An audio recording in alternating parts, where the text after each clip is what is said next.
Bonjour à tous, aujourd'hui on se retrouve encore une fois dans la cuisine, mais pas pour une recette. Aujourd'hui on parle technique. On est sur la deuxième édition du Form Check où j'ai recueilli plusieurs de vos vidéos, plusieurs de vos mouvements et je vais les analyser dans cette vidéo. Évidemment, j'ai reçu beaucoup de vidéos encore une fois comme sur la première édition. Si vous ne passez pas aujourd'hui, c'est pour plusieurs raisons. Soit vous passerez dans les prochaines éditions, soit votre défaut technique ressemble à d'autres défauts techniques que j'ai reçus et du coup, je les ai regroupés dans une seule et même vidéo. Je pense que je vais faire ce format un peu plus souvent parce que j'ai encore beaucoup de vidéos à analyser, ça m'a été demandé. Je pense qu'une fois tous les 2 mois ou une fois par mois, ça peut être pas mal. Je vais procéder comme d'habitude, une analyse de la vidéo, analyse des défauts techniques majeurs et des mineurs, les correctifs à adopter, les adaptations dans la programmation et un ou plusieurs exercices accessoires qui pourraient aider à corriger ce défaut. Évidemment, si vous reconnaissez dans les défauts techniques, c'est l'occasion pour vous de les corriger. Le but, c'est pas juste de corriger les personnes que j'ai sélectionnées, mais j'ai sélectionné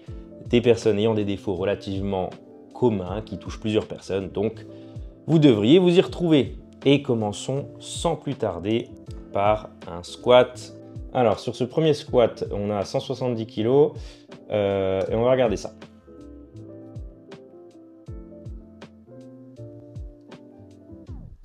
Ok, alors c'est un squat posé. Il y a plusieurs reps. Hop.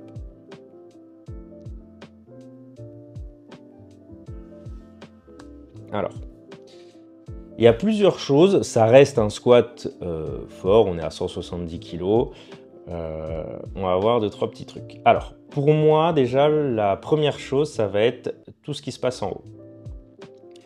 Le placement de la tête, pour moi, tu regardes un peu trop vers le bas, ce qui fait qu'on va avoir un désengagement de pas mal de muscles sur le haut du dos qui vont créer de la tension. Deuxièmement, il y a énormément de rotation externe sur l'épaule et du coup pas mal de contraintes. Donc déjà, ça peut être un terrain sensible à des douleurs, mais si tu es capable de le faire, je pense que tu n'as pas forcément douleur. Mais le souci avec ça, c'est que potentiellement, on désengage aussi certains muscles dans le haut du dos qui font que sur du lourd, il se peut que la barre se mette à rouler puisqu'il y a beaucoup moins de tension, en tout cas de tension active dans le haut du dos. Les coudes ne bougent pas, j'ai l'impression.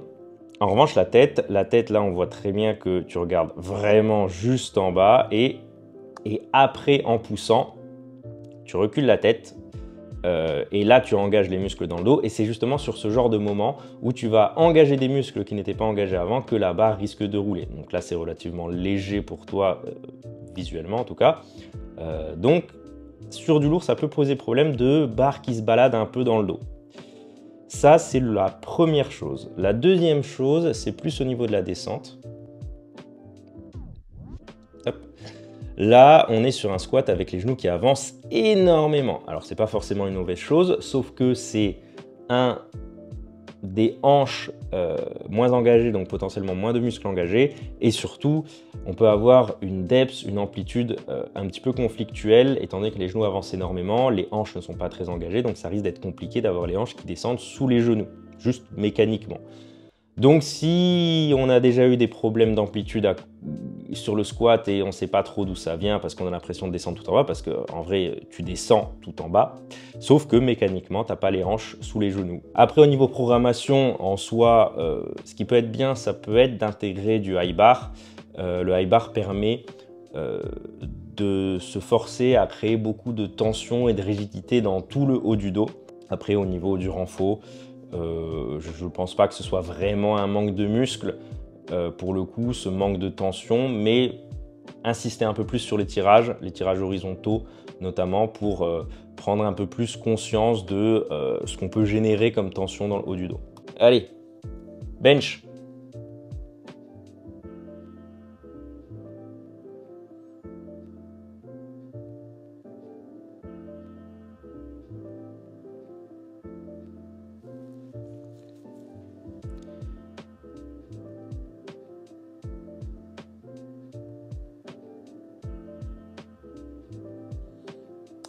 Ok. Là, je vais plutôt m'attarder sur le dérac. On voit qu'en fait, sur le dérac, tu n'es pas très sûr de ce que tu fais. Tu bouges un peu dans tous les sens. La position n'est pas stable.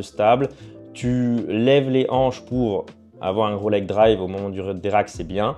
Mais selon moi, tu gagnerais à te mettre dans une position, trouver une position dans laquelle tu es stable, au niveau des fesses, au niveau des pieds. Là, ça bouge un petit peu au niveau des pieds. Et après, seulement dérac. C'est vraiment quelque chose d'assez simple à mettre en place, dont les gains vont être pour le coup très intéressants. Donc trouver une position stable, s'y tenir, et après on fait le dérac et éviter de bouger un peu dans tous les sens. Souvent on fait ça quand on est un peu excité, mais vous avez tout intérêt à chercher à s'ancrer et à être le plus stable et le plus immobile possible au niveau des positions au moment du dérac. Que ce soit le squat ou le bench. Ensuite, le dérac en lui-même, je trouve qu'il pourrait être amélioré dans le sens où les coudes sont un peu trop fermés, ce qui fait que la barre est loin des coudes, donc le dérac est assez énergivore. Moi, j'ouvrirai un peu plus les coudes au moment du dérac pour avoir un alignement entre la barre, les poignets et les coudes et être un peu plus fort, éviter de se manger le poids de la barre d'un coup. Donc, je ferai déjà ça au niveau du dérac. Après, au niveau de la rep en tant que telle, il y a un énorme leg drive, j'ai l'impression, mais il n'est pas optimisé. On voit qu'il y a les fesses qui se lèvent et le leg drive est très vertical au lieu d'être horizontal. Selon moi, ça vient quand même de la position des pieds, les pieds très proches des fesses. Du coup, l'avantage, c'est qu'on a un leg drive plutôt passif. Mais le problème, c'est que on risque d'avoir les fesses qui se lèvent. Moi, dans un premier temps, je placerai les pieds un peu plus loin, à peu près ici, histoire d'avoir quasiment un angle de 90 degrés au niveau du genou, ce qui permet d'avoir un peu moins de passivité sur le leg drive, donc il faudra y penser un peu plus, mais on aura plus d'horizontalité sur le leg drive. Deadlift. Alors, sur ce deadlift, tac.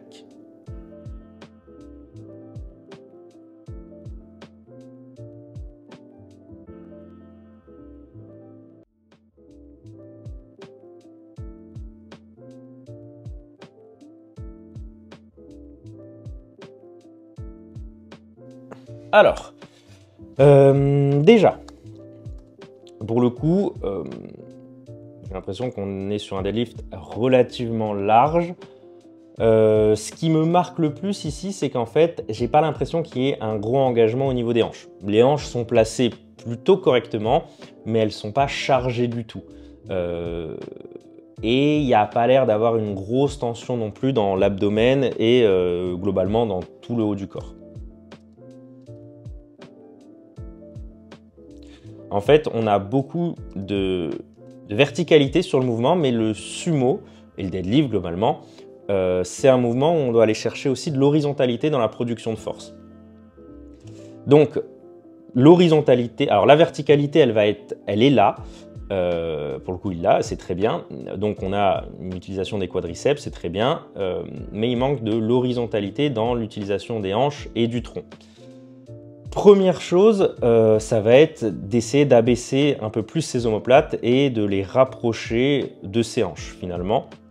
Ça va permettre d'avoir un tronc beaucoup plus rigide et de moins subir la barre et de moins partir en porte-à-faux au moment de la levée. Ensuite, ça va être au niveau de l'utilisation des hanches, peut-être chercher à cambrer un petit peu plus le bas du dos, si volontairement en tout cas, avec un bas du dos arrondi, on vient désengager un petit peu les hanches et les muscles associés, du coup, ça risque d'être un petit peu compliqué. Et après, le point le plus important selon moi, ça va être de chercher à envoyer le bassin vraiment vers l'avant. Finalement, pour ceux qui ont déjà fait un kettlebell swing, on cherche à vraiment contracter les fesses, envoyer le bassin vers l'avant, c'est ça. C'est littéralement un kettlebell swing. Donc c'est envoyer les hanches vers l'avant. En échauffement, selon moi, ça peut être bien d'intégrer ce kettlebell swing pour prendre conscience de l'engagement du bas du dos, de garder le bas du dos légèrement cambré et d'avoir de l'horizontalité de mouvement. En échauffement, ça peut être très bien. Après, ce qui peut être sympa, c'est d'intégrer des mouvements comme du tradi ou du roumain, où on va avoir une grosse importance de l'engagement des hanches, justement, et on va venir renforcer cette flexion, extension de hanche. Ceci clôture la vidéo. N'hésitez pas à vous abonner, à liker, à commenter cette vidéo. envoyez-moi vos lifts sur Instagram ou par mail pour la prochaine édition de FormCheck. On like, on commente, on s'abonne, on partage. La bise!